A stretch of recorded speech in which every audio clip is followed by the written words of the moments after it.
கொடுமை கொடுமைன்னு கோயிலுக்கு போனால் அங்கே ஒரு கொடுமை ஜிங்கு ஜிங்குன்னு ஆடிச்சான். அந்த மாதிரி கதையா? ஒரு மருமக ஊருக்கு போயிருக்காங்க. 2 பேரும், ஹஸ்பண்ட் அண்ட் ஒய்ஃபு, குழந்தைங்க எல்லாரும் லீவ் நாளில் ஊருக்கு போயிருக்காங்க. மருமகளுக்கு சீரியல் பார்க்க பிடிக்காது. பட் மாமியார் அங்கே தனியாக இருக்கிறவங்க தான். அவங்களுக்கு சொந்த வீடு, தனியாக இருக்கிறவங்க தான். தனியாக இருக்கிற பெரியவங்கள்லாம் இப்போ என்ன பண்ணுறாங்க, மெயினே டிவி தான். அந்த டிவியை தான் பார்த்துட்ருக்காங்க அவங்க.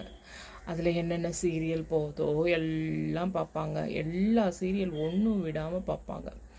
அப்படி மாமியார் என்ன பண்ணியிருக்காங்க, சீரியல் பார்த்துட்ருக்காங்க.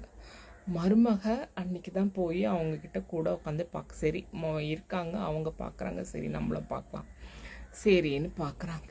பார்த்தா அதில் அந்த சீரியலில் வர ஒரு மருமக மாமியாருக்கு காஃபி போடுது. காஃபி போட்டு அதில் ஒரு பாட்டில் எடுக்குது. பாட்டில் எடுத்து அதில் வேற விஷம், இப்போ சீரியல்லாம் போல இருக்கு, அப்படி தான் இருக்கும் போல இருக்கு, விஷம்னு எழுதியிருக்கான்.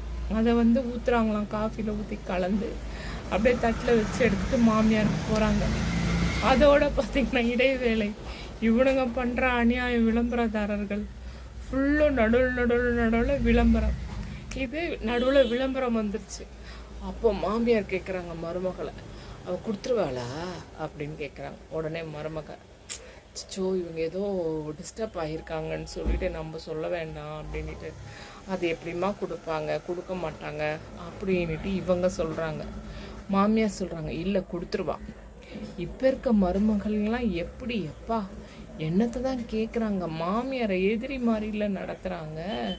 மாமியார் தானே அவங்களுக்கு முதல் எதிரியே, அதனால் அவள் கொடுத்துருவா. இப்படி போது வாக்குவாதம். இவங்களுக்குள்ள ஒரு பிரச்சனையும் இல்லை. இது என்னென்ன சீரியல் பார்க்க போய் அதை பேச போய் அவங்க வேற மாதிரி பேச ஆரம்பிச்சிட்டாங்க. உடனே இவங்க, ஏமா நீங்கள் டென்ஷன் ஆறீங்க, ஒரு டீ போட்டு தரவான்னு கேட்டாங்க. உடனே அவங்க, டீயா எனக்கா, உன் கையால் இனிமேல் பச்சை தண்ணி கூட குடிக்க மாட்டேன்னுட்டாங்க. அட பகவானே, இவன் என்ன பண்ணா பாவம். சீரியல் பார்த்து இந்த மாமியார் மருமகள் அப்பப்பப்பப்பா முடியலை. ஒவ்வொரு வீட்லேயும் என்னதான் அவங்க ஒத்துமையாக இருக்கலான்னு பார்த்தாலும் இப்போ வர சீரியல்கள் அவங்கள சும்மா எக்ஸ்ட்ரீமுக்கு கொண்டு போயிடுது. அதனால் அளவுக்கு பார்க்கணும், அளவோடு இருக்கணும். ஏதோ ஒரு போர் அடிக்குதா, அப்போ கூட யாரும் இல்லாத நேரத்துக்கு பார்க்குறோமோ அதோடு முடிச்சுக்கணும். இல்லையா இப்படிலாம் இருந்தால் இவன் நம்மளை இப்படி பண்ணுவாளோ, அவன் நம்மளை அப்படி பண்ணுவாளோ, நீ இப்படியெல்லாம் முட்டிக்கும்.